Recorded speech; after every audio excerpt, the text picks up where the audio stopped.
Ma is kind of Japanese philosophy, which could be the negative space existing between the many different things. It could be object, human, space, and time. So for me, the most important thing is how I can change the Ma with my works.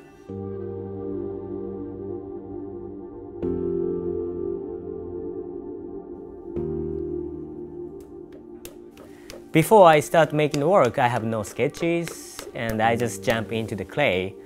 My work's techniques is called coil building, and layer by layer I can see some lines emerging. Layer by layer, I have a chance to decide which direction I want to go. Coil building techniques is like three-dimensional doodling. My result of the form is results of the decision making. I wanted to put my own stories into the ceramic works. So then I found a very interesting ancient tomb figure which called Haniwa. Minimal faced clay artifact, and it looks very primitive but also looks like very contemporary. I wanted to combine those two ideas.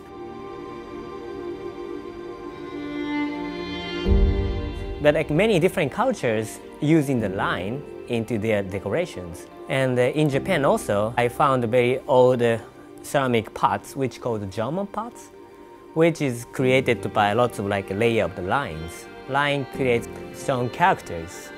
So I thought it's very strong to have a line into my works. So now I'm calling my work Neo-Jomon.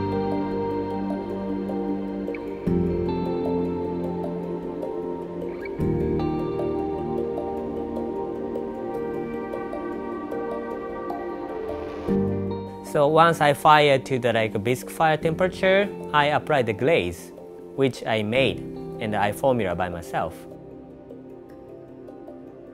And just I sprayed it to create a texture on top of my works.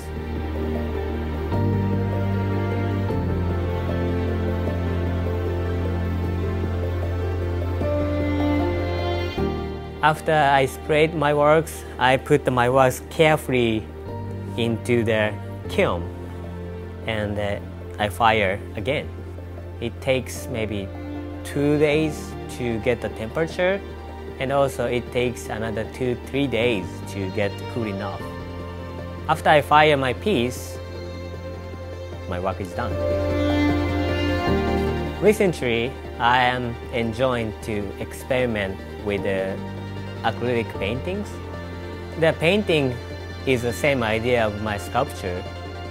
So this is my two-dimensional doodlings with the color. For me, going back and forth in 2D and 3D gives me the fresh idea of the shape and how I can play with the negative space. Feels like I'm always standing between the things and things, and I feel like I'm standing on between something.